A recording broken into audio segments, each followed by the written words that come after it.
ह्या व्हिडिओमध्ये आपण विजन IASचे सप्टेंबर मंथचे जे मॅगझिन आहे त्याच्यामध्ये इंटरनॅशनल रिलेशनचे जे टॉपिक्स आहेत ते बघूया. तो पहिला टॉपिक आहे इंडिया आणि G20. आता सगळ्यांना माहिती आहे G20चं प्रेसिडेन्सी 2023मध्ये इंडियाकडे होतं. सो काय काय इव्हेंट्स झाले ते बघूया आणि काय काय नवीन ह्याच्यामध्ये इन्व्हॉल्वमेंट केले ते बघूया. India recently held presidency of G20 summit for the first time at new Delhi. आणि थीम काय होतं? वासुदेव कुटुंबकम किंवा one earth one family one future. आणि ही फर्स्ट G20 म्हणजे काय बघूया. G20 आहे हे आहे ना, ते इंटरनॅशनल इकॉनॉमिक कॉर्पोरेशन आहे, जे रेग्युलरली म्हणजे ॲन्युअली मीट करतात आणि डिस्कस करतात की सध्या इश्यू काय चालू आहे ग्लोबल इकॉनॉमीमध्ये, त्याच्यावरती डिस्कशन करतात. आणि जेनेसिस बघा, ही जे G20 आहे 1999मध्ये फॉर्म केलेलं आहे फॉलोईंग एशियन फायनान्शियल क्रायसिस. म्हणजे एशियामध्ये जे फायनान्शियल क्रायसिस झालं त्याच्यानंतरनं फॉर्म केलेलं आहे. आणि ह्यामध्ये ह्या फोरममध्ये जे फायनान्स मिनिस्टर्स असतात आणि सेंट्रल बँकचे जे गव्हर्नर्स असतात, म्हणजे RBIचे गव्हर्नर फॉर इंडिया, ते मीट करतात, म्हणजे भेटतात आणि ग्लोबल इकॉनॉमिक आणि फायनान्शियल इश्यूजवर मीटिंग घेतात. आणि ह्याचं पर्पज काय आहे की मेन इम्पॉर्टंट रोल आहे shaping and strengthening of global architect and governance on all major international economic issue. म्हणजे इंटरनॅशनली जे इकॉनॉमिक इश्यूज आहेत त्याच्यावर हे म्हणजे काय सोल्युशन्स करता येईल आणि ते कसं स्ट्रेंथन करता येईल ह्याच्यावर फोकस असते. वर्किंग बघा, ही G20 आहे ते ॲन्युअली मीट करतात आणि लिडरशिप हे आहे ते रोटेटिंग आहे प्रेसिडेन्सी त्याचं. लास्ट इयर इंडोनेशियाकडं होतं, आता इंडियाकडं आलं होतं आणि आता इंडियाने जे समिट झालं त्या समिटमध्ये ब्राझीलला दिलं. त्या ह्यालाच म्हणतात ट्रॉयका, म्हणजेच प्रिव्हियस, करंट आणि इनकमिंग प्रेसिडेन्सीज हे तिन्ही मिळून असतात, त्यालाच ट्रायोका म्हणतात. आणि ह्याच्यामध्ये does not have any permanent secretary किंवा स्टाफ. म्हणजे परमनंट सेक्रेटरीएट नाही आहे, जसं की बाकीच्या ऑर्गनायझेशनला असतं तसं ह्या ऑर्गनायझेशनला परमनंट सेक्रेटरीएट नाही आहे. आणि मेंबर्स बघा, US, China, United kingdom, India, Indonesia, European union, African union, Russia, Mexico, south Korea, Argentina, France, Brazil, Germany, south Africa, Canada, Australia, Turkey, Italy, Saudi Arabia आणि जपान. ही जी आफ्रिकन युनियन आहे ही ह्या वर्षी permanent member म्हणून म्हणजे join झालेले आहेत. So ही G20 नाही, आता G21 असणार आहे. आणि ह्याचं रिप्रेझेंटेशन बघा, ग्लोबल GDP आहे ते 85% ग्लोबल GDP रिप्रेझेंट करतात. आणि ट्रेड जे आहे ते 75% ट्रेड आहे. आणि पॉप्युलेशन आहे ते 2/3 ऑफ द वर्ल्ड पॉप्युलेशन. आणि ही जी डेटा आहे ती युरोपियन युनियन जॉईन होण्याच्या अगोदर चे डेटा आहेत. नंतर अजून वाढले असणार. अचिव्हमेंट्स बघा की आत्तापर्यंत G20ने काय काय केले की मेजर जे फायनान्शियल क्रायसिस आहे, फॉर एक्झाम्पल जे ग्लोबल फायनान्शियल क्रायसिस 2008-9मध्ये होतं, नंतर ते युरोझोन क्रायसिस होतं 2010मध्ये, त्याच्यामध्ये त्यांनी हे केलं म्हणजे काम केलेलं आहे. आणि नंतर जे rescue package for COVID-19 $10 trillion एवढं त्यांनी रेस्क्यू पॅकेज हे केलं होतं. आणि नंतर जे US चायनाचे जे ट्रेड ट्रूज होते, ट्रूज म्हणजे एक ॲग्रीमेंट असते की ट्रेड वॉर्स किंवा ट्रेडमध्ये जे म्हणजे एनिमीज असतात ते मिळून एक ॲग्रीमेंट बनवतात, जेणेकरून जी ट्रेड आहे ते पीसफुली पुढं कॅरी ऑन होईल त्यासाठी.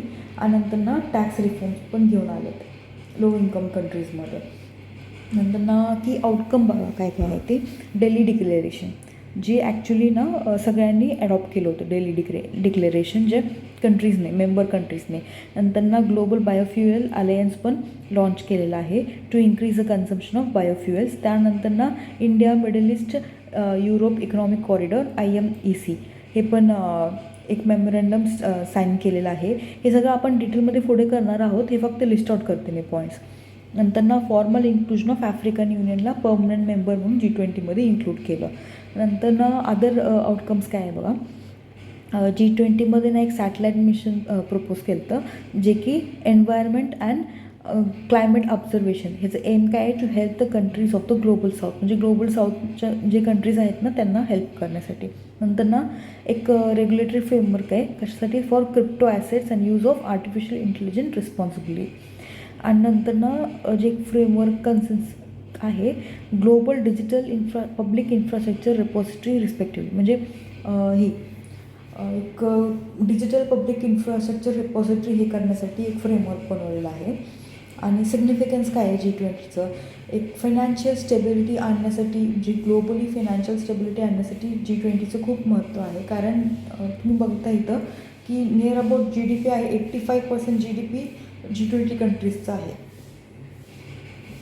नंतर ना ॲड्रेसिंग ग्लोबल डेव्हलपमेंट चॅलेंजेस, म्हणजेच पॉवर्टी रिडक्शन, नंतर ना इन्फ्रास्ट्रक्चर फायनान्सिंग, सस्टेनेबल डेव्हलपमेंट, ह्या सगळ्यामध्ये डिस्कशन, एक प्रॉपर डिस्कशन, एक प्लॅटफॉर्म भेटते सगळ्या कंट्रीनं एकत्र येऊन डिस्कस करण्यासाठी. नंतर ना human resource development and employment, म्हणजेच जे G20चे लीडर्सने कमिट केले की रिड्यूस करायचं gender gap in labour force participation by 25% in the year 2025पर्यंत 25% जेंडर गॅप आहे ते कमी करायचं ॲज कम्पेअर टू 2012चं आहे त्याच्यात. नंतर ना रिकास्ट बायलेटरल टाईस, म्हणजेच सायमल्टेनियसली ह्या समिटसोबत ना बायलेटरल मीटिंग पण होतात. त्याच्यामुळं काय एका कंट्रीसोबत म्हणजे बायलेटरल टाईज पण आपण इम्प्रूव्ह करू शकतो. इवन आत्ता जे समिट झाले त्याच्यामध्ये पण आपले नरेंद्र मोदी जे प्राईम मिनिस्टर होते त्यांनी बरेच कंट्रीजसोबत बायलेटरल मीटिंग्स पण घेतले होते. आणि इंडियाचं सिग्निफिक म्हणजे G20 प्रेसिडेन्सी जी इंडियाला भेटलं होतं त्याचं सिग्निफिकन्स काय, की आपल्याला कशासाठी ते इम्पॉर्टंट आहे. आपण आपलं लिडरशिप शोकेस करू शकतो. म्हणजे आता समजा दिल्ली डिक्लेरेशन झालं, ह्याच्यामध्ये सगळ्या कंट्रीजने ते ॲक्सेप्ट केलं. ह्याच्यावरून कळते की आपण एक स्ट्रॉंग हे ॲज अ मेंबर म्हणून तिथं आहे, जे आपले जे काही सोल्युशन होतं त्यांनी ॲक्सेप्ट केलेलं आहे. So building consensus. नंतर ना व्हॉइस ऑफ ग्लोबल साऊथ, म्हणजे आता जसं आपण आफ्रिकन युनियनला परमनंट मेंबर म्हणून आपण इन्क्लूड केलं, ह्याच्यावरून आपण स्वतःला एक लीडर म्हणून, ग्लोबल साऊथचे लीडर किंवा एक व्हॉइस म्हणून आपण प्रूव्ह करू शकतो. नंतर ना इकॉनॉमिक ऑपॉर्च्युनिटीज, G20मुळे जे काही ट्रेड आणि इन्व्हेस्टमेंट ऑपॉर्च्युनिटीज आहेत ते वाढले इंडियामध्ये. नंतर ना India's footprint, expand India's footprint. आता आपण कल्चरल बरेच आता बघितलं आपण कोणार्कचे जे टेम्पलचे हे व्हील होतं ते डिस्प्ले केलं होतं. परत बरेच आपले लिटरेचर वगैरे म्युझियममध्ये डिस्प्ले केलं होतं. सो ह्याच्यामुळे आपलं कल्चरल किंवा हेरिटेज आहे ते म्हणजे लोकांना दिसून येतं आणि एक्सपॅन्ड होतं. फॉर एक्झाम्पल त्याच्यामुळे आपलं टुरिझम इन्क्रीज होणार, ट्रेड इन्क्रीज होणार, आपलं इन्व्हेस्टमेंट इन्क्रीज होणार, अक्नॉलेजमेंट होतं आपल्या इंडियाचं ऑल ओव्हर वर्ल्डमध्ये अक्नॉलेजमेंट होतं. नंतर ना बिल्ड ट्रस्ट, जे आता तुम्ही बघताय ईस्ट वेस्ट जी पोलरायझेशन किंवा नॉर्थ साऊथ डिवाईड जे झालं, सो ह्याच्यापासून आपण एक ट्रस्ट बिल्ड करतो की बाबा असे डिवाईड न होतं सगळ्यांनी एकत्र येऊन काम करायचं. नंतर ना steering global agenda and reshaping the world order, जे ग्लोबल म्हणजे सगळ्यांनी मिळून एक कॉमन अजेंडा बनवून, फॉर एक्झाम्पल आता वर आपण बघितलं जनरल गॅपचं कसं केलं, तसं आपण ग्लोबल अजेंडा हे करून आपण ते फुलफिल करू शकतो. G20ची प्रायोरिटीज काय आहे इंडियामध्ये, ग्रीन डेव्हलपमेंट, फॉर एक्झाम्पल हे आपलं क्लायमेट फायनान्स आणि life for environment, lifestyle for environment, yes. Accelerated inclusive and resilient growth. नंतर ना आपले SDG गोल्स आहेत त्याच्यावर प्रोग्रेस करणं. नंतर ना डिजिटल पब्लिक इन्फ्रास्ट्रक्चर आपण वर बघितलं, रिपॉझिटरी फॉर्म केलेलं आहे, सेम तसंच. नंतर ना मल्टीलेटरल इन्स्टिट्यूशन्स, नंतर वुमेन लेड डेव्हलपमेंट, जेंडर गॅपसाठी हे करायचं ते एक्सेट्रा. चॅलेंजेस काय आहे याच्यामध्ये, डायव्हर्जन इंटरेस्ट. आता प्रत्येक कंट्रीचे एकच इंटरेस्ट नसणार ना, प्रत्येक कंट्रीचे इंटरेस्ट वेगवेगळे असणार, मग ते इंटरेस्ट वेगवेगळे आहेत आणि प्रायोरिटीज वेगळे आहेत. सो ही एक प्रॉब्लेम आहे. आणि lack of effective power, he legally binding नाही आहे. जी काही आता दिल्ली आपण रेझोल्युशन डिक्लेरेशन केलं ते लिगली बाइंडिंग नाही आहे. म्हणजे मेंबर्सने सांगितलं की ते ॲक्सेप्ट करणार, पण दिस इज नॉट नेसेसरी की त्यांनी लिगली ते सगळं केलंच पाहिजे. नंतर ना जी जिओ पॉलिटिकल टेन्शन सुरू आहे ते आता ह्या मेंबर कंट्रीजमध्ये बघा, आता US चायनामध्ये प्रॉब्लेम आहे, इंडिया चायनामध्ये प्रॉब्लेम आहे, आणि नंतर साऊथ कोरिया आणि जपानमध्ये प्रॉब्लेम आहे.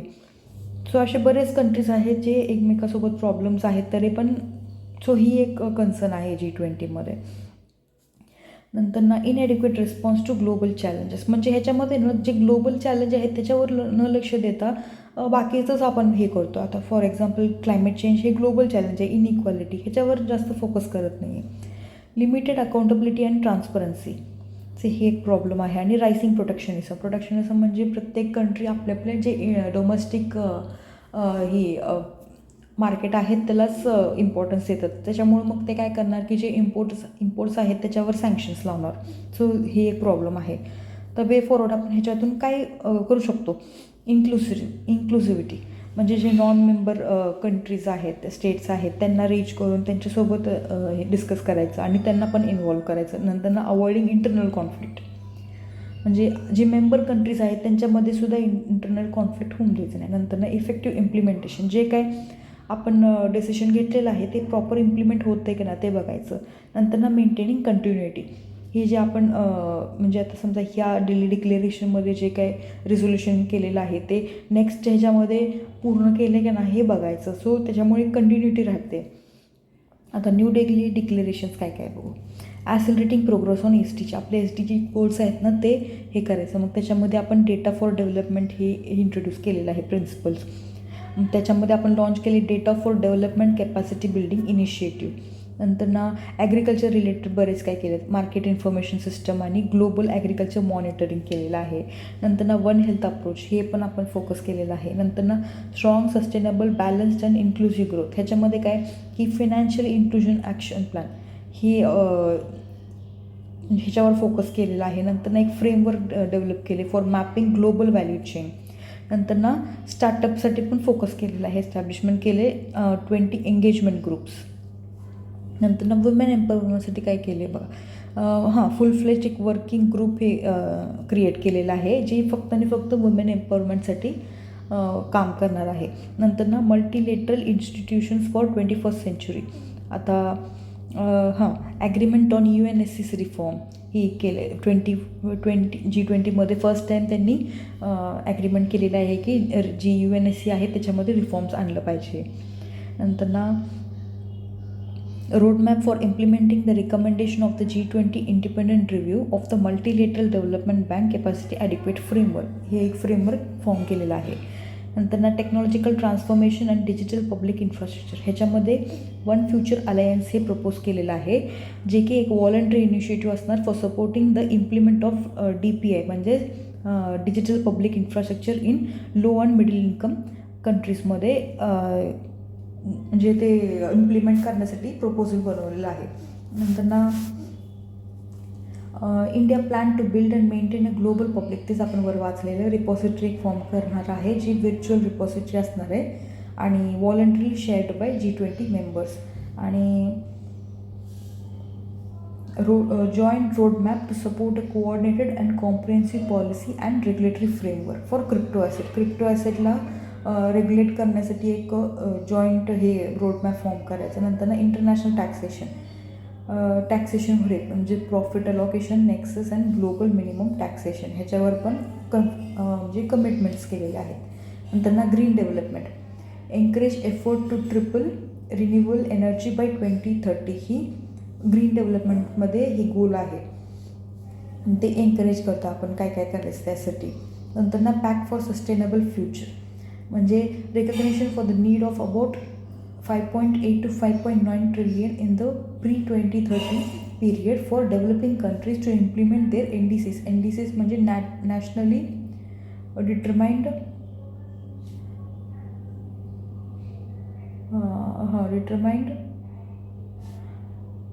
कॉन्ट्रीब्युशन्स, म्हणजे प्रत्येक कंट्री आपल्या म्हणजे कॅपॅसिटी अनुसार NDCs हे करतात की आम्ही ह्या वर्षापर्यंत, आता इंडियन सांगितले 2070पर्यंत आम्ही नेट झिरो हे करणार. सो प्रत्येक कंट्री आपल्या कॅपॅसिटी अनुसार नॅशनली डिटरमाइंड कॉन्ट्रीब्युशन्स करतात. मग जे त्याच्यामध्ये आपण डेव्हलपिंग कंट्रीज आहेत ना त्यांना ते पूर्ण करण्यासाठी फंड्स म्हणजे हे करायचं. नंतर न्यू कलेक्टिव्ह क्वांटिफेबल गोल म्हणजे फायनान्स तेच म्हणजे आपण काय केलं पाहिजे क्लायमेटसाठी. नंतर ना launch of initiatives like resource effectively, circular economy, industry coalition, travel for life, हे सगळे एक इनिशिएटिव्स लॉन्च केलेत ह्याच्या अंडर सस्टेनेबल फ्युचरसाठी. नंतर ना for planet people peace and prosperity, ह्याच्यामध्ये काय केलं आहे की कन्सेन्सस ऑन युक्रेन इश्यू, म्हणजे युक्रेन इश्यूवर सगळ्यांनी मिळून एक हे केलेलं आहे in line with UN charter. UN charter आहे ना त्याच्यासारखंच इथं पण त्यांनी ॲग्रीमेंट केलेलं आहे फॉर टेरिटोरियल इंटिग्रिटी अँड सॉव्हरेनिटी. नंतर ना जे रशिया युक्रेन वॉर आहे त्याच्यामुळं ग्लोबल इकॉनॉमीला जे एफेक्ट केलेलं आहे त्याच्यावर ॲड्रेस केलेला आहे. नंतर ना जे कॉम्प्रिहेन्सिव्ह, जस्ट आणि ड्युरेबल पीस इन युक्रेन ह्याच्यासाठी एक इनिशिएटिव्ह फॉर्म केलेला आहे. नंतर ना promotion of thematic road maps and principles, मग जयपूर कॉल फॉर ॲक्शन, असे बरेच आहेत. चेन्नई हाय लेवल प्रिन्सिपल्स कशासाठी तर for sustainable and resilient blue ocean based economy. नंतर ना गांधीनगर इम्प्लिमेंटेशन रोडमॅप आणि गांधीनगर इन्फॉर्मेशन प्लॅटफॉर्म हे कशासाठी आहे तर G20 लँड इनिशिएटिव्स आहेत ते. नंतर ना Deccan high level principles on food security and nutrition. नंतर ना गोवा रोडमॅप फॉर टुरिझम, म्हणजे टुरिझममध्ये जी 5 प्रायोरिटीज आहेत, टुरिझम, डिजिटलायझेशन, स्किल्स, MSMEs आणि मॅनेजमेंट, सो ह्याच्यावर फोकस केलेला आहे. नंतर ना India Middle East Europe economic corridor, मग हे जे आहे हे पण एक मेमोरँडम साईन केलेलं होतं दिल्ली डिक्लेरेशनच्या वेळी G20मध्ये. सो ही काय आहे तर हे एक म्हणजे मेमोरँडम आहे जे India, US, Saudi Arabia, European Union, UAE, France, Germany आणि इटालीने साईन केलेलं आहे. ह्याच्यामध्ये rail road ship to rail network आणि रोड ट्रान्सपोर्ट रूट ही एक्सटेंड करणार आहे 2 कॉरिडॉरमध्ये, एक तर ईस्ट कॉरिडॉरमध्ये आणि एक नॉर्थ कॉरिडॉरमधनं. ईस्टमध्ये आहे इंडिया टू अरेबियन गल्फमध्ये येते एवढं, आणि नॉर्थ कॉरिडॉरमध्ये अरेबियन गल्फ टू युरोप ही आहे. सो एम काय आहे तर to provide a reliable and cost effective cross border shift to rail transit, म्हणजे ट्रान्सपोर्टेशनसाठी सप्लाय चेन हे करण्यासाठी. मग ह्याच्यामध्ये रेल्वे रूटसोबत इलेक्ट्रिसिटी आणि डिजिटल कनेक्टिव्हिटी पण इन्क्रीज करणार आहे आणि त्याच्यासोबत हायड्रोजन एक्सपोर्ट पण करणार.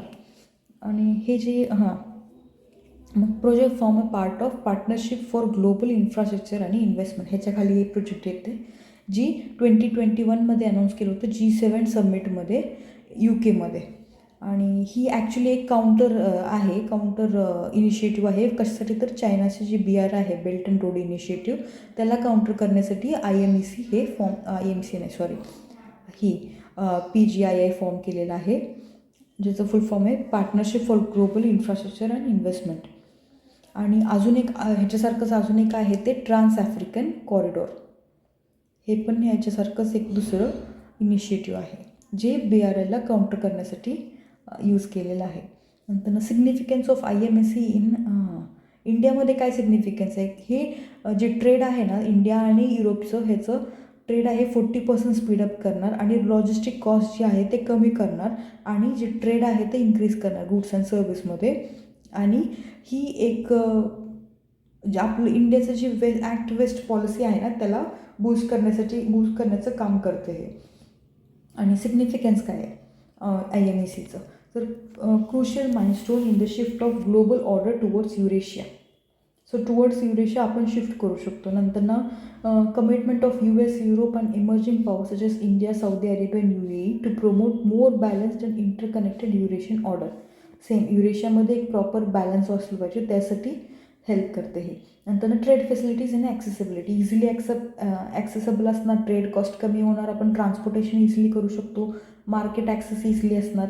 आणि नंतर enhance regional connectivity, so regional connectivity होणार की जसं की इंडिया आणि गल्फचं कनेक्टिव्हिटी इन्क्रीज होणार, तसंच गल्फ आणि युरोपचं कनेक्टिव्हिटी डेव्हलप होणार. नंतर इकॉनॉमिक युनिटी, नंतर डिप्लोमॅटिक कोलॅबरेशन आणि जिओपॉलिटिकल स्टेबिलिटी, ह्याच्यामुळे एक स्टेबिलिटी राहणार की प्रॉपर सगळं चालू आहे सध्या. So secure regional supply chain. नंतर सस्टेनेबल डेव्हलपमेंट, प्रॉपर डेव्हलपमेंट होणार, सस्टेनेबल असणार, कारण एक्सपोर्ट प्रॉपर होत असणार, एनर्जी ट्रान्सफॉर्मेशन व्यवस्थित होणार, टेलिकम्युनिकेशन इन्क्रीज होते, क्लीन एनर्जी टेक्नॉलॉजीज आपण शेअर करतो आणि improved internet access.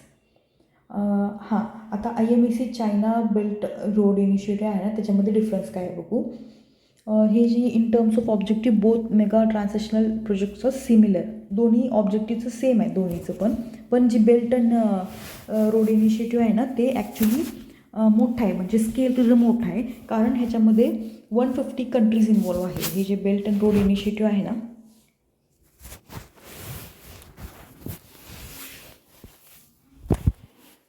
Belt and road initiative आहे ना, त्याच्यामध्ये 150 कंट्रीज इन्वॉल्व्ह आहे आणि प्लस 30 इंटरनॅशनल ऑर्गनायझेशन पण त्याच्यामध्ये काम करते, along with the 3000 project already सुरू आहे. द डिफरन्स बघूया. डिझाईन आहे ते कोलॅबरेटिव्ह कन्सल्टेशन आहे, म्हणजे सगळे कंट्रीज मिळून ह्याच्यामध्ये करतात आणि ही सेंट्रली डिझाईन आहे. हे फक्त आणि फक्त चायनाने डिझाईन केलेलं आहे. बेनिफिट आहे ते ओव्हरऑल बेनिफिट आहे सगळ्या रिजनमध्ये ऑल, आणि इथं फक्त चायनाज इंटरेस्ट आहे. आणि एम्प्लॉयमेंट बघा, focus on employment of local population, म्हणजे जिथं समजा आता इथं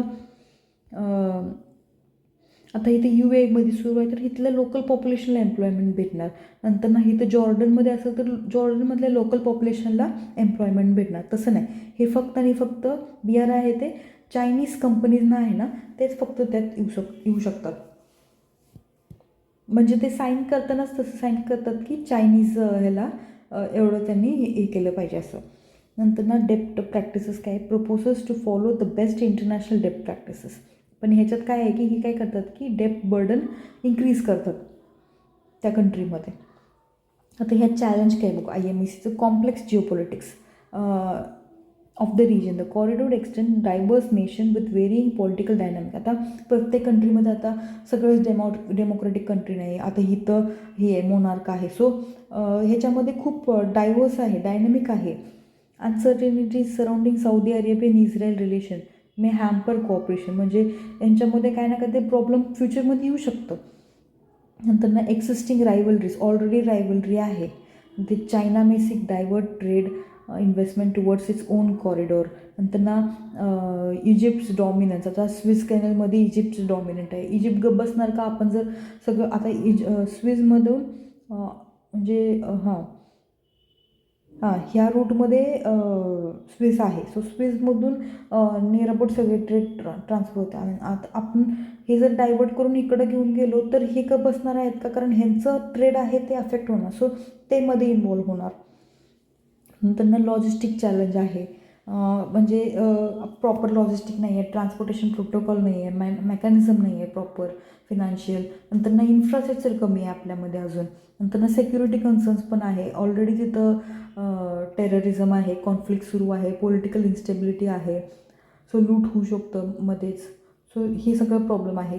challenge with multi modal routes, आता इझी नाही आहे लँड रूट करणार, परत रेलमधनं परत आपण शिफ्ट सीमध्ये सगळं शिफ्ट करायचं, परत सीमधून रेलमध्ये.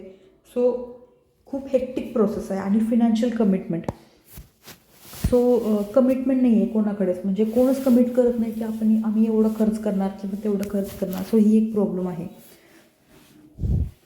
सो वे फॉरवर्ड काय ह्याचं, way forward establishment of diplomatic dialogues and unified version. सगळ्यांनी मिळून एकत्र येऊन सगळ्यांनी मिळून एक युनिफाईड विजन हे करायला पाहिजे. नंतर ना हॉर्मोनाइज रेग्युलेटरी फ्रेमवर्क, मग प्रॉपर फ्रेमवर्क केलं पाहिजे जे सगळ्यांनाच स्युटेबल असलं पाहिजे. रिजनल कोऑपरेशन इन्क्रीज केलं पाहिजे through sharing intelligence, creating joint initiative.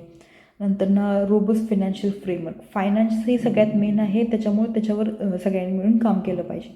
नंतर ना reason for India's rising interest in middle east, का मिडल ईस्टमध्ये आपण इंडिया एवढं फोकस करते, कारण इम्प्रूव्ड सेक्युरिटी कंडिशन आणि एनहान्स्ड पॉलिटिकल स्टेबिलिटी. आता 3 पोल्स ऑफ पॉवर आहे, इस्रायल, इराण आणि सौदी अरेबिया. सो ह्याच्यावर आपण डिप्लोमॅटिक नेगोशिएशन्स करू शकतो आपण. नंतर जिओ पॉलिटिक्स इंटरेस्ट आहे, जे मिडल ईस्ट आहे ते इम्पॉर्टंट मॅरिटाईम ट्रेड रूट्स आहे. सो आणि तसं त्या कंट्रीसोबत जर आपण चांगले रिलेशनशिप ठेवलं तर ते आपल्याला टेररिझम आणि एक्स्ट्रीमिझम काउंटर करण्यासाठी मदत करणार. नंतर ना energy security, major source of India's energy आहे ते इम्पोर्ट करतो आपण मिडल ईस्टमधून. नंतर डायस्पोरा, आपले बरेच diaspora near about 8 million Indians आहेत ते मिडल ईस्ट रिजनमध्ये असतात आणि त्यांच्याकडून आपल्याला रेमिटन्स म्हणून $50 बिलियन पर इयर भेटतं आहे. आणि नंतर ना डिफेन्स, बरेच आपले बायलेटरल ॲग्रीमेंट्स आहेत त्यांच्यासोबत. नंतर ना डिफेन्स ॲग्रीमेंट विथ कतार आणि intelligence sharing with UAE, Saudi Arabia, Oman, Israel. So हे सगळं इम्पॉर्टंट आहे डिफेन्स, कारण आता टेररिझम काउंटर करण्यासाठी आपल्याला ह्यांच्यासोबत मिलिटरी आणि बायलेटरल टायज ठेवायलाच पाहिजे. सो नेक्स्ट आहे African union, a permanent member of G20. African union become the second regional organization. First आहे EU, सेकंड आहे African union to become the permanent member of G20. So African युनियनचं headquarters आहे ते ॲडिस अबाबा इथिओपियामध्ये आहे. आणि हे जे आहे ते 55 मेंबर कंट्रीज आहे आणि आफ्रिकन कॉन्टिनेंटमधले. आणि लॉन्च केले हे 2002मध्ये. ॲक्च्युली ही याच्या अगोदर ना ऑर्गनायझेशन ऑफ आफ्रिकन युनिटी म्हणून होतं, तसंच चेंज करून त्यांनी आफ्रिकन युनियन केलेलं आहे. हे एक ग्रुप आहे. ते काय प्रमोट करतात तर ग्रोथ आणि इकॉनॉमिक डेव्हलपमेंट ह्याच्यावर त्यांचं फोकस आहे बाय इन्क्रीज्ड कोऑपरेशन आणि इंटिग्रेशन. आणि यांचं GDP आहे $3 ट्रिलियन आहे विथ 1.4 बिलियन पॉप्युलेशन. आणि नंतर सिग्निफिकन्स काय आहे आफ्रिकन युनियन G20मध्ये. G20साठी आफ्रिकन युनियनची का गरज आहे, कारण 60% of the world's renewable energy आहे ते ॲसेट आफ्रिकामध्ये आहे आणि 30% मिनरल आहे ते आफ्रिकामधून भेटतं. नंतर boost creditability of its policies and decisions. नंतर आफ्रिकन युनियन इन्क्लुजन एनहान्स G20चं कॅपॅसिटी वाढणार, कारण इन्क्लुसिव्ह होणार अजून आणि इक्विटेबल सोल्युशन आपण त्याच्यातून काढू शकतो. नंतर रिइन्व्हेंट इट्स इमेज, म्हणजे G20 मोर रिप्रेझेंट होणार. नंतर पर्पसेस वाढणार, फेअर होणार, प्रॉस्परस आणि सस्टेनेबल असणार. सो ही आहे G20ला फायदा आफ्रिकन युनियनला ॲड करून. नंतर इंडियाला काय झालं की म्हणजे आफ्रिकन युनियनला G20मध्ये इन्क्लूड करून इंडियाला काय फायदा भेटला.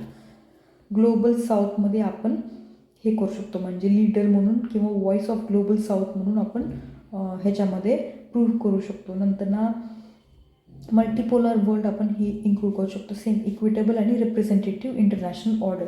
आणि नंतर आफ्रिकन युनियन ही आपल्याला हेल्प करणार UNSCमध्ये परमनंट सीट घेऊन देण्यासाठी. So already India is trying to get UNSCमध्ये परमनंट सीट घ्यायचा प्रयत्न करते. सो आफ्रिकन युनियन आपल्याला जेव्हा रिझोल्युशन पास होईल तेव्हा आपल्या साईडून वोट करून आपल्याला सपोर्ट करणार. नंतर रिसोर्स डायव्हर्सिफिकेशन, म्हणजे for example crude oil, gas, pulse हे जे आहे ते आपण तिथून पण आपण इम्पोर्ट करू शकतो. नंतर आफ्रिकासाठी काय हे आहे इन्क्लुझिव्हिटी, आफ्रिका इन्क्लूड होऊ शकतं आणि टॅक्स रिफॉर्ममध्ये हेल्प होईल, डेप्ट रिलीफमध्ये, क्लायमेट चेंज डिस्कशनमध्ये. नंतर करेक्टिंग इम्बॅलन्सेस, जे आफ्रिकाचं जी इकॉनॉमिक डेस्टिनी आहे ते करेक्ट करू शकतो आपण.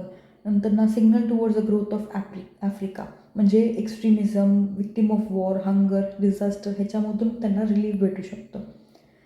नंतर India's effort in promoting integration in African continent, म्हणजे इंडियाने आफ्रिकामध्ये काय काय केलेलं आहे जेणेकरून तिथलं जे इंटिग्रेशन आहे ते प्रमोट होईल. तर the pan African network project आहे, ज्याच्यामध्ये आपण ICT information and communication technology project केलेला आहे. दॅट सीक टू कनेक्ट, म्हणजे कनेक्ट करते member states of the union through satellite and fibre optic network.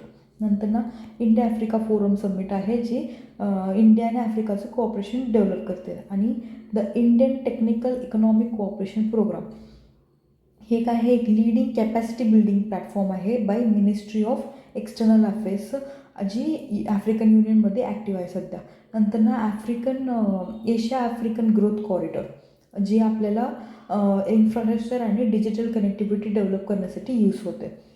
नंतर नेक्स्ट टॉपिक आहे ग्लोबल बायोफ्युएल अलायन्स. हे जे अलायन्स आहे ना, हे इंडियामध्ये आता रिसेंटली लॉन्च केलेलं आहे, ज्याचे लीडर्स आहेत Singapore, Bangladesh, Italy, USA, Brazil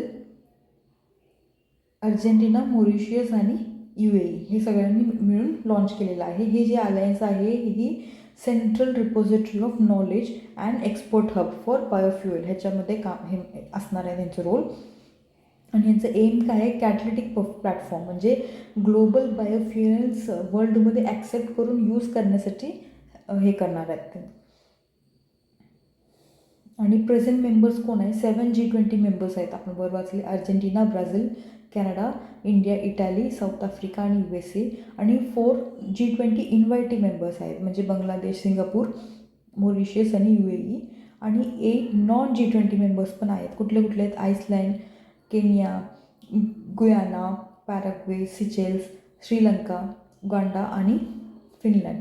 आणि 12 इंटरनॅशनल ऑर्गनायझेशन्स पण आहेत जसं की World Bank, Asian Development Bank, World Economic Forum, International Energy Agency हे सगळे त्याच्यामध्ये येतं.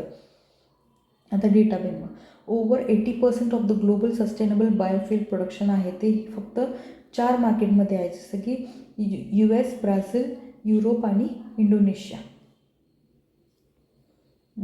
बेनिफिट काय आहे ग्लोबल बायोफ्युएल अलायन्सचं इंडियासाठी, तर बूस्ट इंडियाज बायोफ्युएल इनिशिएटिव्ह. आपल्यामध्ये पण बायोफ्युएल इनिशिएटिव्स आहेत जे की PM-G1 योजना, सतत, नंतर गोबर्धन स्कीम हे सगळं आपण प्रमोट करू शकतो.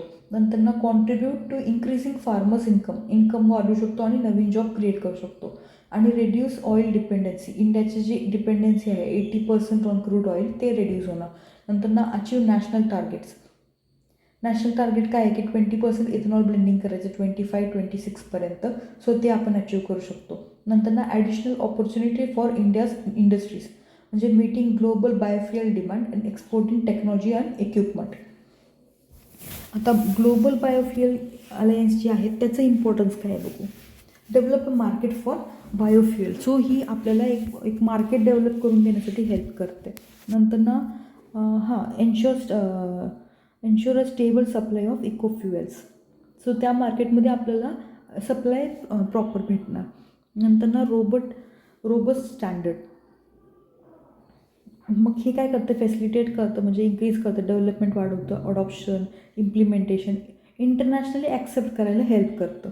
नंतर कॉन्ट्रीब्यूट टू क्लायमेट एफर्ट. जसं की आपलं 2030पर्यंत ट्रिपल करायचं आहे बायोफ्युएल प्रोडक्शन. नंतर वर्ल्डचं जे आहे 2050पर्यंत नेट झिरो एमिशन आणि इंडियाचं 2070पर्यंत आहे नेट झिरो एमिशन. सो हे करण्यासाठी आपल्याला हेल्प करतं. नंतर डिकार्बनाइज ट्रान्सपोर्ट सेक्टर म्हणजे ग्रीन हाऊस गॅस इमिशन कमी करतं. नंतर अवेअरनेस क्रिएट करतं.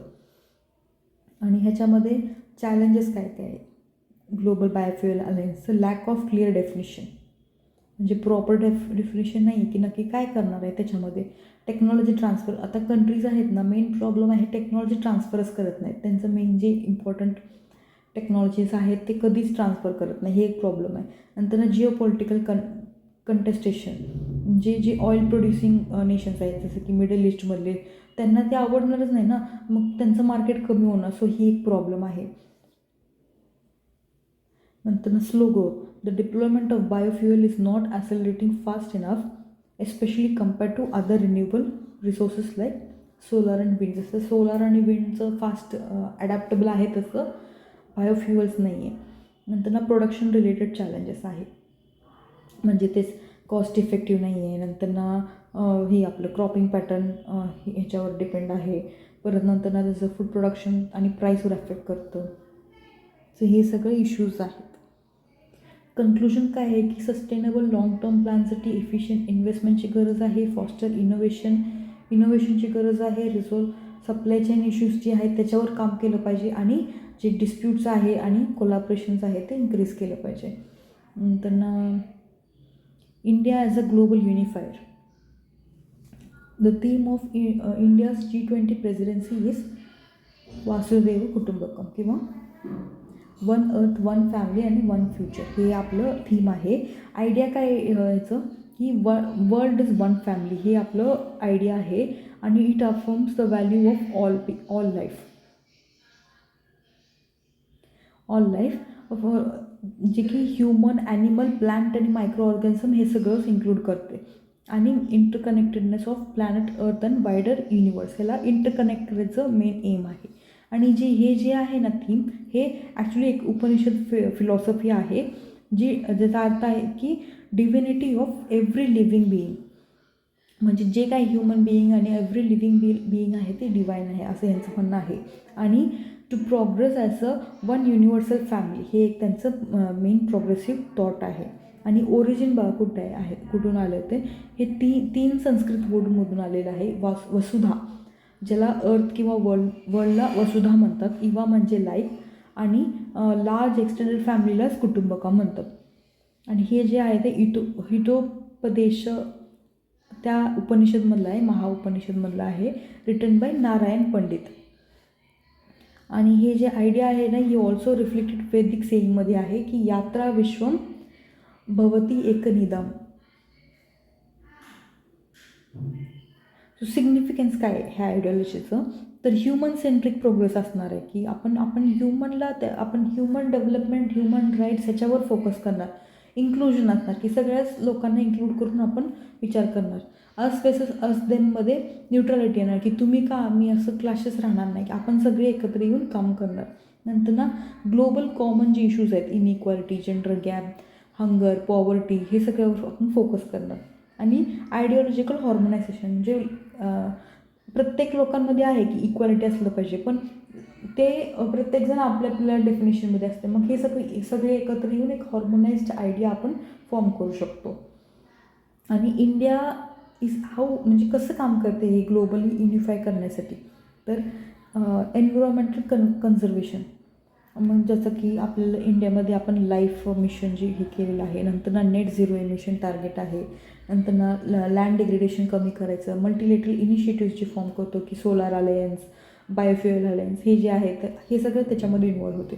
नंतर ना digital public infrastructure, identity, payment, data, म्हणजे आता UPI सगळीकडे आपण हे करतो. सो ही एक मेथड आहे. नंतर ना एनर्जी ट्रान्सिशनमध्ये तेच international solar alliance, biofuel alliance, हे सगळं. नंतर ना inclusive multilateralism, India is consistently pushing to boost multilateralism. म्हणजे आता जसं की G20मध्ये आफ्रिकन युनियनला ॲड केलं, सो मल्टिलॅटरलिझम आपण त्याच्यामध्ये आणायचा प्रयत्न करतो. नंतर ना capacity building, Indian technical economic cooperation programme, हे प्रोग्राम थ्रू आपण कॅपॅसिटी बिल्डिंग करतो. प्रत्येक प्रोफेशनल्समध्ये आपण ट्रेनिंग देतो, कॅपॅसिटी त्यांचं वाढवतो, स्किल डेव्हलपमेंट करतो. योगा, सो इंडियाचा म्हणजे कंटिन्यू वर्कमुळे आपण UNGA म्हणजे युनायटेड नेशन्स जनरल असेंब्लीनं June 21ला इंटरनॅशनल डे ऑफ योगा म्हणून डिक्लेअर केलं. ह्याच्या थ्रू आपण इन्क्लुझिव्हनेस, फ्रॅटर्निटी, ग्लोबल फॅमिली, हे थॉट्स आपण इम्प्लिमेंट करतो त्या लोकांमध्ये. ही एक एक्झाम्पल आहे इंडियाचं सॉफ्ट पॉवरमध्ये. आणि कल्चर आपण शोकेस करतो की युनिक कल्चर आहे, डायव्हर्स कल्चर. आता India is non for unity in diversity, so same आपण वर्ल्डमध्ये पण अप्लाय करायचं असं आपण जगाला सांगतो ॲज अ एक्झाम्पल म्हणून. नंतर ना चॅलेंजेस काय आहे आता ह्याच्यामध्ये, बॅलन्सिंग नॅशनल इंटरेस्ट. आता प्रत्येक कंट्रीचं नॅशनल इंटरेस्ट असतं, सो प्रत्येकजण आपला नेशन फर्स्ट विचार करणार. किती जरी आपण world is a one family म्हटलं तरी प्रत्येकजण आपल्या नेशनचा अगोदर विचार करणार. नंतर ना डिफरंट पॉवर सेंटर्स, सो ही एक प्रॉब्लेम आहे की म्हणजे polarisation, east west, north south असे डिवाईड होते. सो ही एक प्रॉब्लेम आहे. एन्फोर्समेंट इश्यूज, ही पॉलिटिकल, इकॉनॉमिक आणि मिलिटरी पॉवर्स, म्हणजे हे एन्फोर्स करणं एवढं सोपं नाही आहे प्रत्येक गोष्ट. आणि हार्ड पॉवर, जी हार्ड पॉवर आहे ती ॲक्च्युली वासुदेव कुटुंबकमच्या ऑपोजिट आहे, त्याचा आयडिओलॉजीज आहेत ते.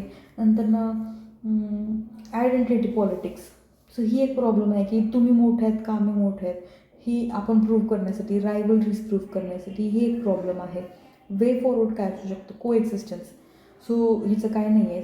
प्रत्येकाने आपलं जे काही प्रॉब्लेम आहे, बॅरियर आहे, त्याला ओव्हरकम करून आपलं नॉलेज, डिस्टन्स, लँग्वेज, हे सगळं जी बॅरियर्स आहेत हे सगळं ओव्हरकम करून एकत्र येऊन डायलॉग म्हणजे प्रॉपर कॉन्व्हर्सेशन करून आपण ह्याच्यातून सोल्युशन काढू शकतो. नंतर ना रिइन्व्हेटेड मल्टिलॅटरलिझम, सो मल्टिलॅटरलिझमवर फोकस करायचं. इफेक्टिव्ह कसं असलं पाहिजे, म्हणजे आता फ्री ट्रेड अग्रीमेंट, हे सगळं एक मल्टिलॅटरलिझम आहे. नंतर ना promotion of cultural events, so event जसं की आपण yoga day, millet year. So this all the cultural event. So he promote करायचं. नंतर ना इन्क्लुसिव्ह डेव्हलपमेंट. हां, म्हणजे प्रत्येक ह्याच्यामध्ये आपण इन्क्लुसिव्हली विचार करायचा. Trade, investment, aid, capacity building, technology transfer. So ही इन्क्लुसिव्ह डेव्हलपमेंट आहे. सो हां, हे झालं India's theme of India as a global unifier. Next topic आहे India the voice of global south. So ही ग्लोबल साऊथमध्ये इंडियाने काय काय काम केले बघूया.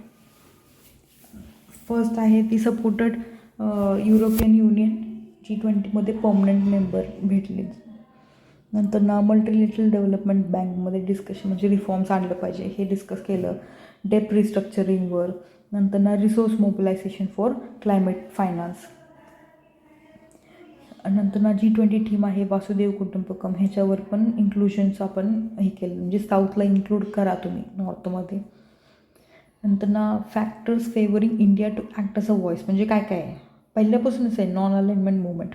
आपले फ्रीडम झाल्यानंतरच आपण सुरुवात झालं. आपण ग्लोबल साऊथमध्ये आपण एक व्हॉइस क्रिएट केलेला आहे हिस्टॉरिकल. नंतर ना economic and Jio political clouds.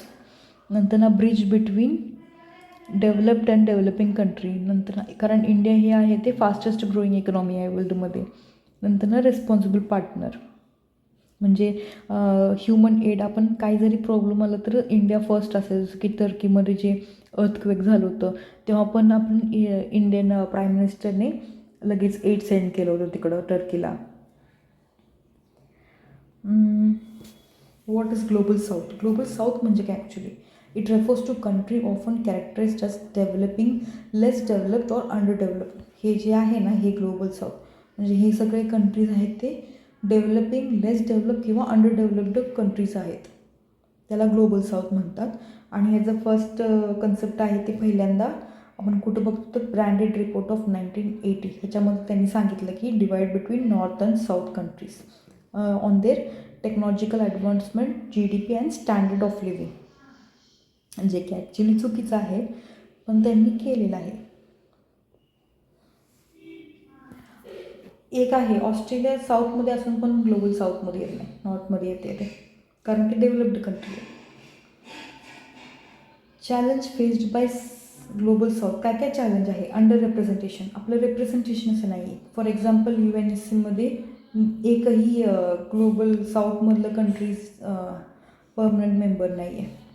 नंतर ना जिओ पॉलिटिकल कॉन्फ्लिक्ट्स भरपूर सुरू आहेत ना. रायझिंग, म्हणजे जर समजा इथं नॉर्थमध्ये काही इश्यूज झालं, फॉर एक्झाम्पल आता रशिया युक्रेनचं वॉर झालं तर लगेच आपलं फूड प्राईसमध्ये एफेक्ट झालं, आपण इन्फ्लेशन झालं, परत ऑइल प्राईसमध्ये एफेक्ट झालं.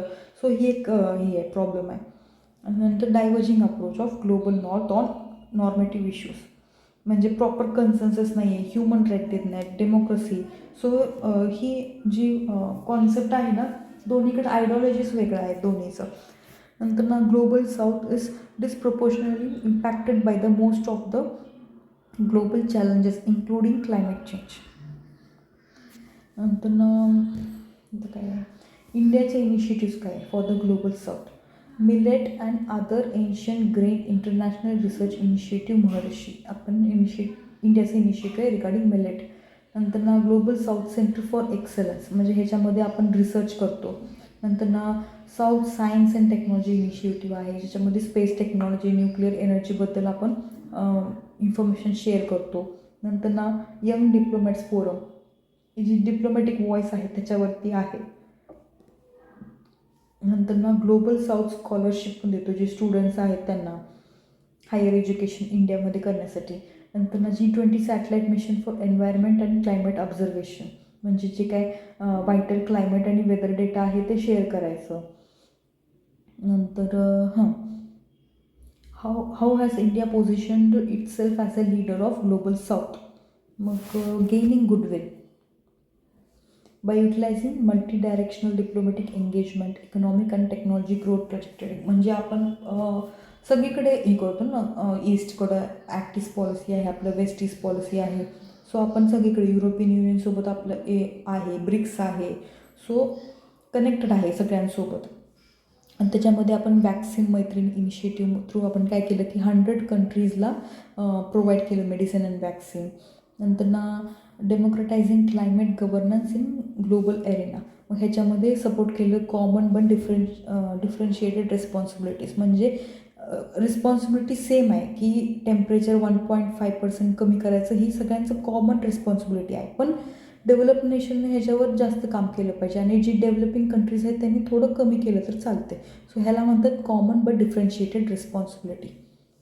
आणि नंतर ना pushing reforms in multilateral institution to make them inclusive. ते CUNSCमध्ये आपल्याला परमनंट मेंबरशिप घेण्यासाठी आपण बाकीच्या जी मल्टीलेटरल इन्स्टिट्यूशन आहेत त्यांना हे करतो. नंतर ना provide in alternative approach democracy and human राईट्ससाठी. नंतर ना कॅपॅसिटी बिल्डिंग ग्लोबल साऊथमध्ये, जसं की India UN capacity building initiative. नंतर ना creating platform for collaborative dialogues between, म्हणजे virtual voice of global south summit in जानेवारी 2023. नंतर ना challenge for India in leading. Challenge काय आहे? नॅशनल इंटरेस्ट सेम, प्रत्येक कंट्रीचं आपले आपले नॅशनल इंटरेस्ट असतात. नंतर ना लिमिटेड रिसोर्सेस, ॲडिक्वेटली सपोर्ट, म्हणजे आपण सपोर्ट करू शकत नाही. जसं की चायना, समजा चायना डेट देत आहे, तसं इंडिया जास्त डेट नाही देऊ शकत किंवा फिनान्शियली रिसोर्स सपोर्ट करू शकत नाही. ही एक प्रॉब्लेम आहे. चायनीज कॉम्पिटिशन आणि इंटरव्हेन्शन. तेच वे फॉरवर्ड काय? मग वे फॉरवर्डमध्ये 5 पिलर्ड अप्रोच घेतलं पाहिजे. काय काय की सम्मान, रिस्पेक्ट, संवाद, डायलॉग, सहयोग, कोऑपरेशन, शांती, पीस आणि समृद्धी ह्याच्यावर फोकस केलं पाहिजे.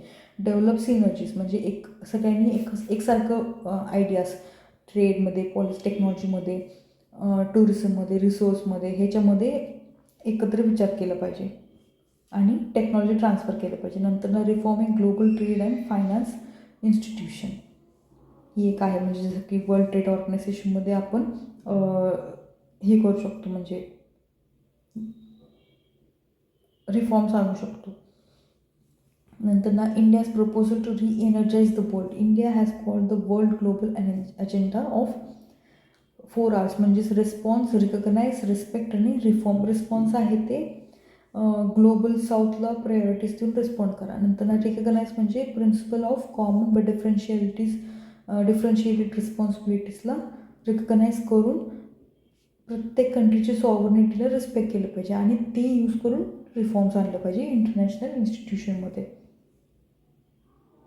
आणि रिलेटेड न्यूज एक आहे ग्रुप ऑफ 77. ग्रुप ऑफ 77 काय आहे तर India rated its commitment towards global south at G77 plus China summit. ही जी समिट आहे ना, हे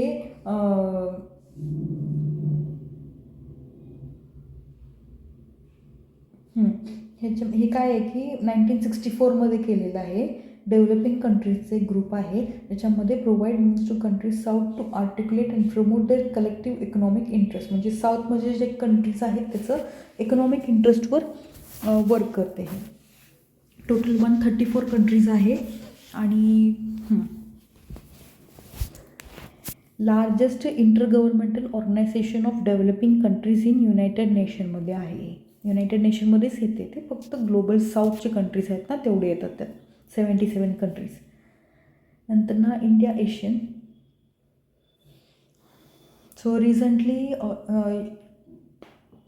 आपलं काय एशियन समिट झालं, एशिया इंडिया समिट झालं 20th, आणि त्याच्यासोबत 18th ईस्ट एशियन समिट पण कंडक्ट केलं जकार्ता इंडोनेशियामध्ये. आणि एशियन म्हणजे काय? Association of south east Asian nation. So ही 1967मध्ये एस्टॅब्लिश केलेलं आहे ASEAN declaration through by Bangkok declaration by Indonesia, Malaysia, Philippines, Singapore आणि थायलंड. मेंबर कंट्रीज बघा सगळे साऊथ ईस्ट एशियन कंट्रीज असणार. So Brunei, Cambodia, Indonesia, Myanmar, Lao, Malaysia, Philippine, Singapore, Thailand आणि Vietnam. Total 10 countries आहेत. So purpose काय आहे की same economic growth, social progress, cultural development, regional peace and stability, collaboration and mutual assistance आणि assistance to each other for training and research facility. हे यांचं purpose आहे. Institutional mechanism काय काय? Rotates annually. चेअरमॅनशिप आहे ते ॲन्युअली रोटेट होतं alphabetic ऑर्डरमध्ये. आणि जी सबमिट आहे ते highest policy making body of Asian. याच्यामध्ये हेड ऑफ द स्टेट किंवा गव्हर्नमेंट हे येऊन भेटतात. हेड ऑफ द स्टेट म्हणजेच प्रेसिडेंट आणि इंडियामध्ये, आणि हेड ऑफ द गव्हर्नमेंट म्हणजेच प्राईम मिनिस्टर, हे लक्षात ठेवा. आणि जे एशियन समिट आहे ते एका वर्षामध्ये 2 टाईम कंडक्ट करतात. आणि रिजनल कोऑपरेशन मेकॅनिझम काय आहे तर +3 कोऑपरेशन आहे, चायना, जपान आणि साऊथ कोरिया. नंतर ईस्ट एशिया समिटमध्ये एशियन मेंबर्स आहेत plus Australia, China, India, Japan, New Zealand, Korea आणि रशियन फेडरेशन आणि USA एवढे सगळे येतात त्याच्यामध्ये. आता हायलाईट काय एशियन समिटमध्ये काय काय झालं की इंडियाने प्रेझेंट केलं 12 पॉईंट प्रपोजल. त्याच्यामधलं काय थोडे बघा की multimodal connectivity, south east Asia India आणि वेस्ट एशिया युरोप ह्याला मल्टीमोडल कनेक्ट करायचं. नंतर सेम डिजिटल पब्लिक इन्फ्रास्ट्रक्चर त्याच्यावर. नंतर Indian fund for digital future. नंतर global centre for traditional medicine आणि coalition for disaster resilient infrastructure, म्हणजे ट्रेडिशनल मेडिसिनवर जास्त फोकस केलं. नंतर ASEAN India trade in goods agreement, ही ॲक्च्युली फ्री ट्रेड ॲग्रीमेंटसाठी आहे, जी more user friendly simple trade facilitate म्हणजे करण्यासाठी आहे. आणि ईस्ट एशिया समिटचं हायलाईट्स काय आहे बघा तर east Asia summit plan of action 2018-22 review केले इम्प्लिमेंटेशन आणि नवीन अडॉप्ट केलं 2024-28साठी इथे दिलेलं आहे. म्हणजे हे काय करतात की सेंट्रॅलिटी ऑफ एशियन आणि एशियन लेड मेकॅनिझम ते मेन फोकस करतात त्याच्यावर. नंतर क्रॉस सेक्शनल कोलॅबोरेशन्स असं ह्याच्यामध्ये. आणि the implementation of the 2030 agenda for sustainable development ह्याच्यावर डिस्कस केलेलं आहे. आणि about Asian India trade goods जे आहे हे ॲग्रीमेंट ह्याच्यामध्ये हे 2009मध्ये साईन केलेलं आहे. हे सांगितलं की फ्री ट्रेड ॲग्रीमेंट ह्याच्यावर रेफर करते. ही near about 76 goods committed to liberalise tariffs आणि 90% ऑफ गुड्सवर टॅरिफ कमी करणार आहेत, एलिमिनेट करणार आहे, गुड्सवर एलिमिनेट करणार आहेत. नंतर सिग्निफिकन्स काय इंडिया एशियन रिलेशनचं. सो जिओपॉलिटिक्स सेम आपण ॲक्टिव्ह पॉलिसी आणि इंडो पॅसिफिक विजनवर काम करू शकतो. आपण सिक्युरिटी आणि सागर इनिशिएटिव्हवर आपण फोकस करू शकतो. नंतर रिजनल इंटिग्रेशन आणि मल्टीलेटरल कोऑपरेशन, रिजनली आपण ट्रेड वगैरे डायलॉग्स ही कोऑपरेशन इम्प्रूव्ह होणार. नंतर इकॉनॉमिक कोऑपरेशन, इकॉनॉमिक कोऑपरेशनमध्ये बघा इंडिया आणि एशियनचं बायलेटरल ट्रेड आहे $131.5 बिलियन 2022-23मध्ये. विच इज इंडियाचं ग्लोबल ट्रेड आहे ना त्याच्यामध्ये 11.3% आहे एशियनसोबत. आणि development of north east through India, Myanmar, Thailand trilateral highway through आपण डेव्हलपमेंट करू शकतो. आणि कालादान मल्टीमोडल प्रोजेक्ट. नंतर security same extremism, violent extremism जे सुरू आहेत, परत नंतर ट्रान्सनेशनल क्राईम्स ह्या सगळ्यामध्ये आपण हेल्प करू शकतो. नंतर चायना फॅक्टर काय बघा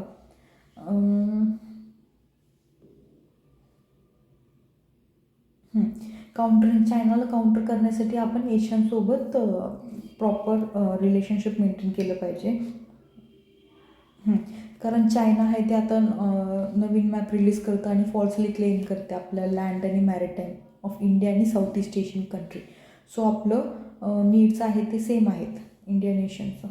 आणि सॉफ्ट पॉवर इन्क्रीज करतात through military might, economic and military might. नंतर civilisation super power. South east Asian is a natural destination for practice soft power.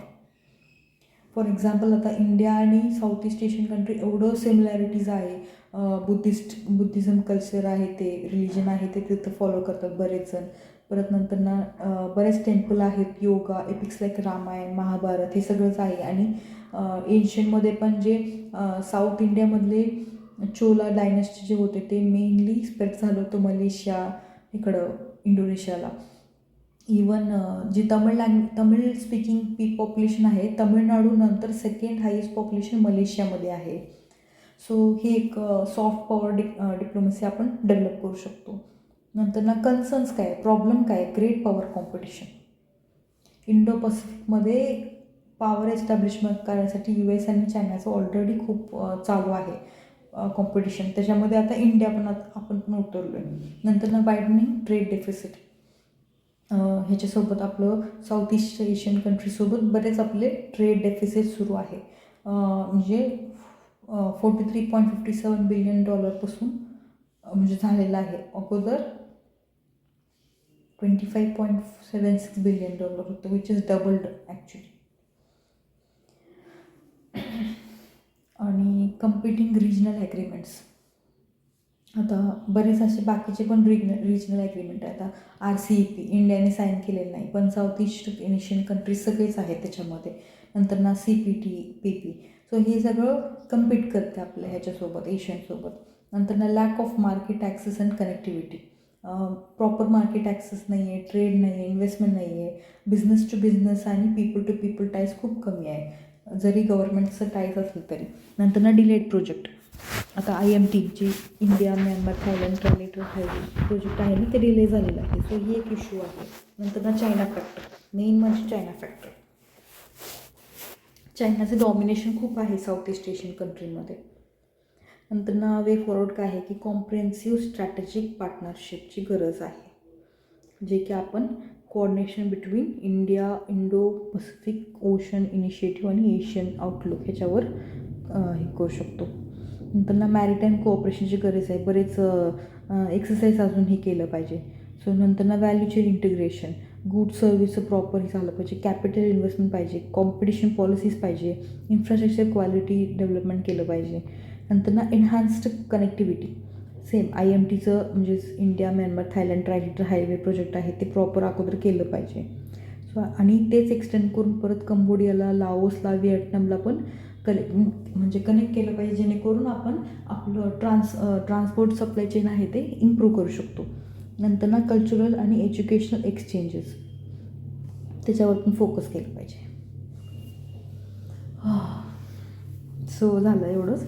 नंतर ना नेक्स्ट पॉईंट आहे ॲब्राहम अकॉर्ड्स. सो हे जे आहे ते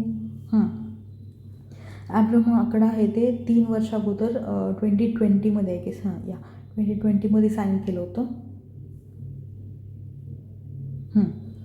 हे जे ॲग्रीमेंट आहे ना, हे कलेक्टिव्ह ॲग्रीमेंट आहे बिटवीन US, UAE आणि इस्रायलमध्ये. हे एक ॲग्रीमेंट आहे, सप्टेंबर 2020 साईन केलेलं आहे आणि लेटर एक्सटेंड झाले सुडान, बहरेन आणि मोरक्कोसोबत. सुडान, मोरक्को आणि बहरेनसोबत.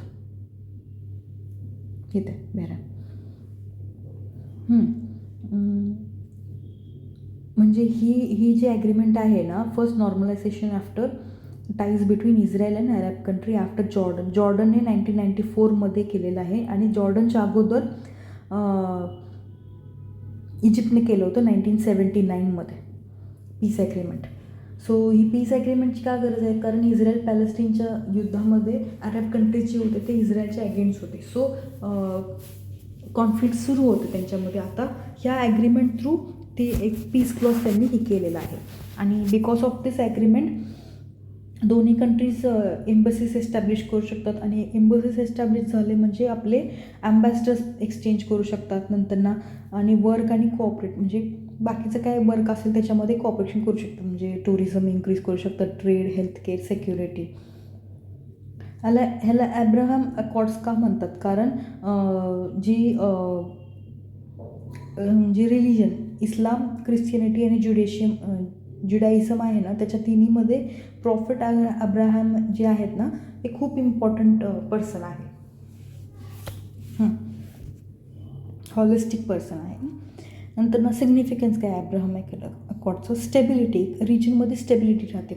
पर्शियन गल्फमध्ये ना वॉर न होता हे इस्रायलसोबत एक स्टेबिलिटी राहणार रिजनमध्ये. नंतर ना solution to Israel Palestine issue जे काय चालू आहे त्याच्यामुळं एक नॉर्मल सोल्युशन काढू शकतात सगळे एकत्र येऊन. नंतर ना इकॉनॉमिक सिग्निफिकन्स आहे, कारण ट्रेड इन्क्रीज झालं 74% आफ्टर दिस ॲग्रीमेंट केल्यानंतर ना 74% ट्रेड इन्क्रीज झालेलं आहे. आणि रिलिजियस सिग्निफिकन्स आहे, कारण म्हणजे रिलिजियस म्हणजे जे तिथले जेरुसलेममधलं जे मॉस्क आहे ते सगळेच व्हिजिट करू शकतात. नंतर कोऑपरेशन इन टेक्नॉलॉजीमध्ये कोऑपरेशन असणार proper. For example the prosperity green blue agreement आहे इस्रायल UAE इन जॉर्डनमध्ये, ज्याच्यामध्ये education. The number of Emirati students have enrolled in Israeli universities, म्हणजे एज्युकेशन स्टुडंट्स तिकडे मायग्रेट होऊन एज्युकेशन घेतात, कारण इस्रायल आपल्याला माहिती आहे is one of the leading technological country.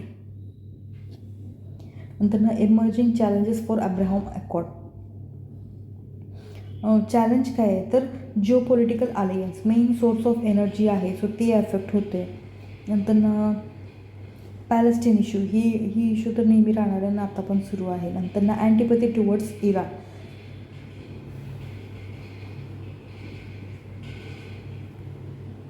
म्हणजे आता इराणचं जे न्यूक्लिअर पॉलिसी आहे त्याच्या अगेन्स्ट आहे ना, पण हे केलं तर मग तिकडं सपोर्ट करावं लागणार. नंतर चायना सौदी इराण डिप्लोमसी, ही एक प्रॉब्लेम आहे. नंतर इंटरनल अपोजिशन, बरेच लोक पॉप्युलेशन अपोज करतात, त्या लोकांना ॲक्सेप्ट करायला तयार नाहीत अजून. नंतर इंडियासाठी सिग्निफिकन्स काय तर रिजनल कोऑपरेशन जर असेल तर इंडियाला युजफुलच होणार ना, त्याच्यामुळेच आपण एक मल्टिलॅटरल कोऑपरेशन फॉर्म केलेलं आहे I2U2. इस्रायल, इंडिया, UAE आणि US आपण एक हे केले. ह्याच्यामध्ये आपण water, energy, transportation, space, health, food security एवढ्या विषयांवर आपण फोकस करू शकतो.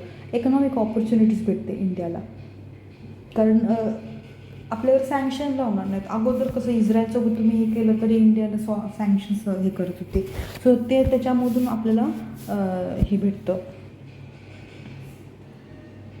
कन्क्लुजन काय मग, ते पीस अँड स्टेबिलिटीसाठी अब्राहम अकॉर्डची गरज आहे, आणि अजून त्याच्यामध्ये अजून काय स्टेबिलिटी करता येईल त्याच्यावर फोकस केलं पाहिजे. आणि इस्रायल पॅलेस्टीनचे जे इश्यूज सुरू आहेत त्याच्यावर पण त्यांनी सगळ्यांनी मिळून हे केलं पाहिजे, ॲड्रेस केलं पाहिजे इश्यूला. नेक्स्ट आहे India Saudi Arabia relation. India आणि सौदीचं काही रिलेशन आहे बघू. रिसेंटली एक समिट झालेला आहे, फर्स्ट लेवल मीटिंग समिट, ज्याच्यामध्ये इंडियन प्राईम मिनिस्टर आणि सौदी क्राऊन प्रिन्स आहे त्यांचं मीटिंग झालेलं आहे India Saudi Arabia strategic partnership काउन्सिलमध्ये. मग ह्याच्यामध्ये काय केलं की $50 बिलियन वेस्ट कोस्टमध्ये रिफायनरी प्रोजेक्ट इम्प्लिमेंट केलेला आहे इंडियाच्या. त्याच्यामध्ये 60 million tonne refinery cum petrochemical complex आपण वेस्टर्न कोस्टला, महाराष्ट्र कोस्टला आपण हे केलेलं आहे. हे जे इन्व्हेस्टमेंट आहे ते एफर्ट कोणाकोणाचं आहे तर इंडिया, सौदी अरेबिया आणि अबुधाबीचा आहे. सो याच्या थ्रू आपण अजून डिस्कस केलेलं आहे पॉवर ग्रिडमध्ये, गॅस ग्रिडमध्ये, ऑप्टिकल ग्रिड्समध्ये आणि फायबर नेटवर्कमध्ये अजून काय कॉपरेशन करू शकतो याच्याबद्दल डिस्कस केलेलं आहे. आणि मेमोरँडम साईन केलेलं आहे field of new energy, new and renewable energy, digitalisation, electronic manufacturing, enhancing bilateral investment आणि सी वॉटर डिसॅलिनेशन, ह्याच्यावर पण मेमोरँडम साईन केलेलं आहे. आता पार्टनरशिप काउन्सिल जे आहे ना ते 2019 साईन केलं होतं. इंडिया हे ते 4th कंट्री आहे रियादसोबत असे एक पार्टनरशिप साईन करण्यात. ह्याच्या अगोदर US, फ्रान्स आणि चायनाने केलं होतं. एम काय यायचं की to establish high level council India Saudi रिलेशनशिपमध्ये. आणि 2 मेन पिलर्स काय काय आहेत तर कमिटी आहे 2, पॉलिटिकल सेक्युरिटी, सोशल कल्चरल कोऑपरेशनचं, आणि दुसरं आहे ते इकॉनॉमिक आणि इन्व्हेस्टमेंटचं. सिग्निफिकन्स काय आहे या पार्टनरशिपचं सौदी अरेबियाचं आपल्याला तर economic partnership 4.53% of India's total trade आहे ते सौदीसोबत आहे. आणि की पार्टनर आहे एनर्जी सेक्युरिटीमध्ये, कारण इंडिया आहे ना सौदीकडून 3rd लार्जेस्ट क्रूड पेट्रोलियम हे करतं, इम्पोर्ट करतं. जिओ स्ट्रॅटेजिक आहे कारण लुक वेस्ट पॉलिसीसाठी हेल्प करते. आणि इंडिया मिडल ईस्ट आत्ताची G20 हे केलं ना, India Middle East Europe economic corridor आहे ते सौदीमध्येच पास करते ना, सो ही यासाठी इम्पॉर्टंट आहे. नंतर डिफेन्स आणि सेक्युरिटीमध्ये security cooperation between both countries is significant in combating terrorism and its financing. Same defence and सेक्युरिटीमध्ये आपल्याला हेल्प करतं. नंतर मल्टिलेटरल फोरम शेअर करतो आपण, जसं की UNSCमध्ये रिफॉर्म्स, म्हणजे आपल्याला UNSCमध्ये रिफॉर्म्स हवं आहे, सो सेम सौदीला पण हवं आहे, सो ही एक आहे. नंतर ओव्हरव्ह्यू बघूया सौदी आणि इंडियाचं रिलेशनमध्ये 1947मध्ये सुरू झालं. तेव्हा आपण स्ट्रॅटेजिक पार्टनरशिप 2010मध्ये डेव्हलप केलं. सौदीचं इंडिया आहे ना, Saudi second largest trade partner आहे आणि इंडियासाठी सौदी आहे ते 4th लार्जेस्ट आहे. सो बायलेटरल एक्सरसाइज पण होते. अल मोहेद अल हिंदी ही बायलेटरल एक्सरसाइज आहे इंडिया आणि सौदीचं. ट्रेड ॲग्रीमेंट पण आहे, जसं की इंडिया गल्फ कोऑपरेशन हे ट्रेड ॲग्रीमेंटसाठी हेल्प हे करेल. नंतर ना फ्री ट्रेड ॲग्रीमेंट आपण नेगोशिएट करू शकतो. इंडियन डायस्पोरा पण खूप आहे, जसं की near about 2.4 million people Indian diaspora सौदीमध्ये आहेत. नंतर ना होली सिटी मेक्का आणि मदिना, इंडियामधून खूप सारे टुरिस्ट तिकडे जातात. पिलग्रिमेज साईट आहे ते तिथे एव्हरी इयर. चॅलेंज काय तर रिजनल कॉन्फ्लिक्ट, सेम रिजनल जी तिथं मल्टी डायमेन्शनल पॉलिटिक्स सुरू आहे ती एक प्रॉब्लेम आहे. नंतर ना डायस्पोरा इश्यू, म्हणजे सौदी जे आहेत, सौदीज पॉलिसी आहे to provide more job to it citizen, म्हणजे त्यांच्या सिटीजन्सला जॉब्स जास्त प्रोव्हाइड करायचं. सो डायस्पोराला जॉब भेटत नाही ही एक प्रॉब्लेम आहे. नंतर ना इन्फ्लुएन्स ऑफ पाकिस्तान, पाकिस्तान खूप इन्फ्लुएन्स करते सौदीला, सो ही एक प्रॉब्लेम आहे. नंतर ना एनर्जी डिपेंडन्सी, इंडिया आहे ना खूप डिपेंडंट आहे सौदीवर for crude oil and natural gas import. So ही एक प्रॉब्लेम आहे. त्याच्यामुळे काय करते ओपेक कंट्रीजने काय ठरवलं आहे की जी एशियन कंट्रीज आहेत त्यांना जास्त टॅरिफ लावायचं, जास्त त्यांच्याकडून एक्स्ट्रा चार्जेस घ्यायचं premium than the west countries. So trade deficit खूप आहे इंडियाचं आणि सौदी अरेबियाचं, म्हणजे इंडियाचं इम्पोर्ट्स जास्त आहे आणि एक्सपोर्ट कमी आहे सौदीला. वे फॉरवर्ड काय की बॅलन्स्ड अप्रोच असलं पाहिजे, म्हणजे दोन्हीकडून पण. नंतर ना bilateral engagement beyond trade and commerce, trade and commerce सोडून पण अजून पॉलिटिकल कल्चरल ह्याच्यामध्ये टाईज इन्क्रीज केलं पाहिजे. नंतर ना लेबर वेलफेअर विचार केलं पाहिजे, म्हणजे इंडियन डायस्पोराला वेलफेअर स्कीम्स किंवा प्रायोरिटी दिलं पाहिजे. नंतर ना काउंटर टेररिझम मेन प्रॉब्लेम आहे त्याच्यावर, म्हणजे कॉम्बॅक्ट एक्स्ट्रीमिझम आणि ensure stability in the region एक मेन प्रॉब्लेम आहे. न्यूज इन शॉर्ट बघूया. International organisation of legal metrology certificate, इंडियाला हे सर्टिफिकेट इश्यू केलेलं आहे, म्हणजे सर्टिफिकेट इश्यू करायची अथॉरिटी भेटलेली आहे इंडियाला. ही सर्टिफिकेट सिस्टम आहे ना, हे आहे for issuing registering using ML certificate and their associated test और report for measuring consider instrument like thermometer, clinical thermometer etcetera, म्हणजे जी वेदर रिलेटेड जी इन्स्ट्रुमेंट आहे ना त्याला सर्टिफिकेट देण्याची अथॉरिटी इंडियाला भेटलेलं आहे. ह्याच्यामुळं काय होतं आहे की इंडियाला एक्सपोर्ट्स आपण इन्क्रीज होऊ शकतं आणि फॉरेन एक्सचेंज जास्त भेटणार आणि एम्प्लॉयमेंट जनरेशन होणार हे. आणि ही काय international organisation of legal metrology, याचं हेडक्वार्टर आहे पॅरिसमध्ये. 1955मध्ये इस्टॅब्लिश झाले. हे काय करतं की रेग्युलेशन आणि स्टँडर्ड्स डेव्हलप करते related document for use by legal metrology authority and industries. आणि ह्याचं मेंबर स्टेट्स आहेत 64. India is also a member. नंतर united nation commission on international trade law इंडियाने होस्ट केलेलं आहे. हे साऊथ एशिया कॉन्फरन्स हे 1966मध्ये एस्टॅब्लिश केले. Is a subsidiary body of general assembly of UN. UNमध्येच एक सबसिडरी बॉडी आहे with a mandate for further harmonisation and unification of law of international trade. International ट्रेडवर जे काही लॉ आहेत त्याच्यामध्ये प्रॉपर इम्प्लिमेंटेशन होते का ते बघण्यासाठी. याच्यामध्ये 70 मेंबर कंट्रीज आहेत इलेक्टेड बाय जनरल असेंब्ली आणि 6 वर्षासाठी त्यांचं टर्म आहे. इंडिया हे ते 2028पर्यंत आहे आता.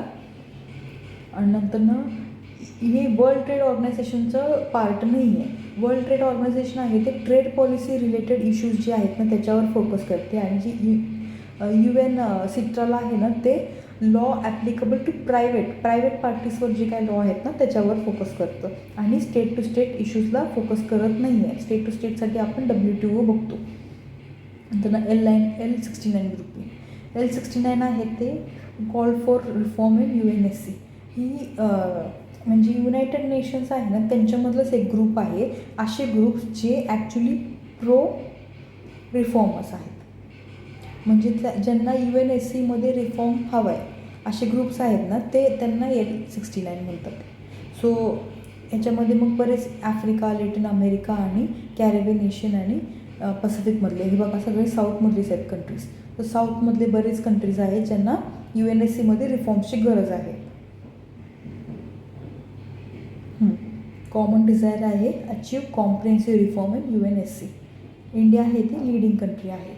नंतर ना 5 I अलायन्स आहे, हे व्हेरी इम्पॉर्टंट आहे कारण खूप न्यूजमध्ये आहे. 5 I अलायन्स आहे ते, हे इंटेलिजन्स शेअरिंग अरेंजमेंट आहे between US, UK, Canada, Australia आणि न्यूझीलंड. 5 कंट्रीमध्ये आहे. US, UK, कॅनडा, ऑस्ट्रेलिया आणि न्यूझीलंड, हे 5 कंट्रीजमध्ये आहे. हे काय करते, इंटेलिजन्स शेअर करते ते. आणि under this intelligence agencies of these 5 countries share signal military human intelligence among themself. So या, इंटरनॅशनल रिलेशन झालेलं आहे. नेक्स्ट व्हिडिओमध्ये इकॉनॉमिक्स बघूया. सो हां, व्हिडिओ आवडला असेल तर नक्की लाईक करा. थँक्यू.